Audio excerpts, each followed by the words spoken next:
Hello friends, ঝর্ণা শখের ছাদ বাগানে আপনাদেরকে স্বাগত।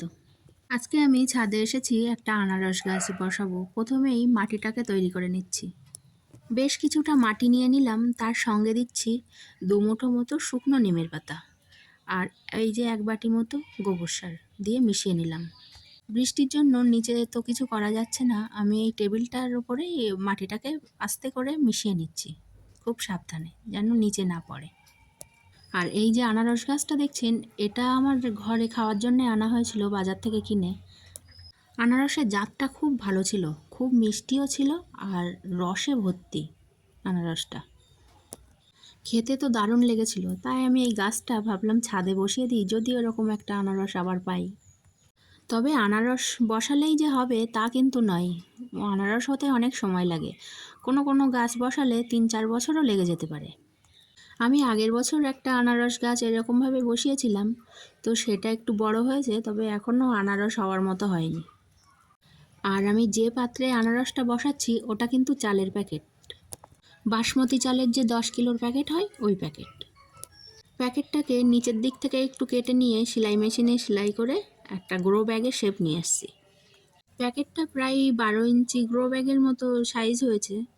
এবার আমি গাছটার নিচের দিককার পাতাগুলো সব ছিঁড়ে ফেলে দিলাম, দিয়ে একটু জায়গা বার করে নিলাম বসানোর জন্য। পাতাগুলো ছেঁড়া কিন্তু এমন কোনো ব্যাপার না, বেশ ভালোই লাগে, একটা করে পাতা ধরে টানলে খুব সুন্দর ছিঁড়ে আসে। এবার আমি গাছটাকে খুব সুন্দর করে বসিয়ে দিলাম।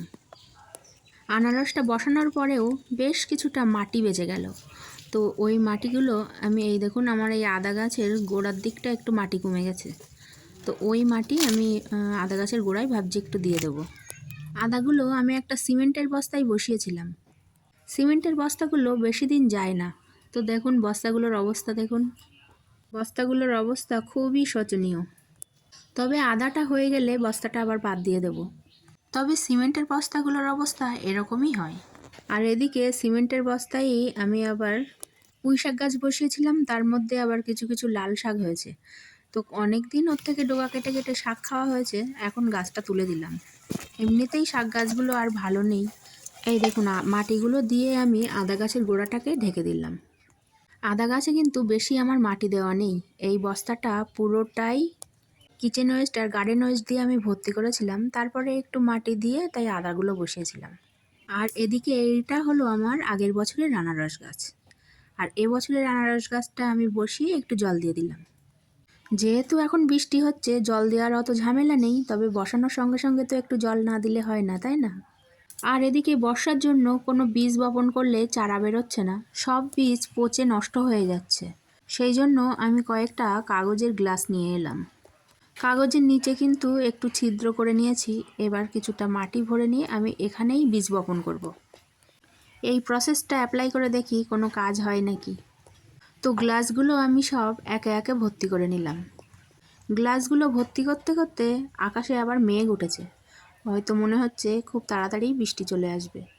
তো এখানে আমি 2টো করে শসার দানা দিয়ে দিলাম, চারাটা একটু বেরোক, একটু বড় হলে আমি পার্মানেন্ট টবে বসিয়ে দেবো।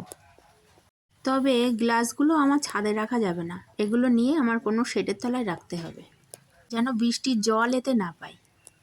আর এদিকে ছাদে আবার কয়েকটা আমি বরবটির দানা দিয়ে দিচ্ছি, জানি না চারা উঠবে কি না, তবে বাড়ির গাছের বীজ তো অনেক আছে, ওই জন্য কোনো মায়া নেই বীজের প্রতি, ওই জন্য দিলাম বসিয়ে, দেখা যাক চারা বেরোয় নাকি। আর এদিকে একটা শুকনো লঙ্কা ছিল, গাছেরই লঙ্কা, তো সেটাকে আমি একটু বসিয়ে দিলাম, দেখা যাক 2-4টে যদি চারা বেরোয় তাহলে অন্য জায়গায় আমি আবার বসিয়ে দেবো এখান থেকে নিয়ে।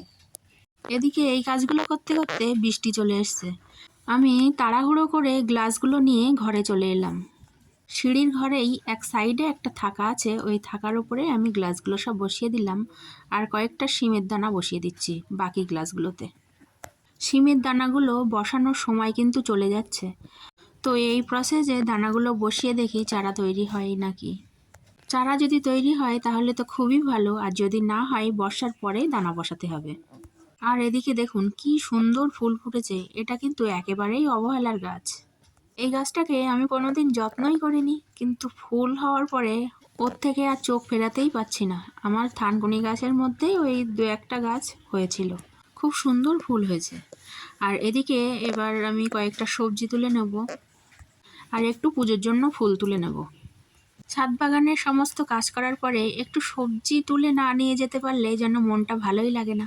তাই যে সবজিই থাক না কেন ছাদ বাগানে, তো আমার ভেন্ডিটা তো থাকবেই ছাদ বাগানে, আর সঙ্গে একটু পুজোর জন্য ফুলও নিয়ে নিলাম।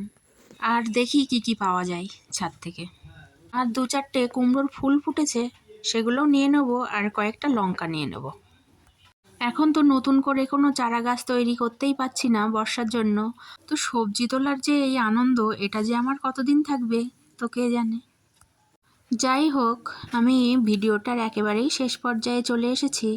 আমার এই ভিডিওটা আপনারা যারা শেষ পর্যন্ত দেখলেন তাদেরকে অসংখ্য ধন্যবাদ। ভিডিওটা যদি ভালো লাগে তাহলে লাইক, কমেন্ট, শেয়ার করে দেবেন। আর আমার যারা এখন নতুন বন্ধু আছেন তারা আমার এই চ্যানেলটাকে সাবস্ক্রাইব করে আমার পাশে থাকবেন। আপনারা সবাই ভালো থাকবেন, সুস্থ থাকবেন আর সবুজের সঙ্গে থাকবেন। টাটা।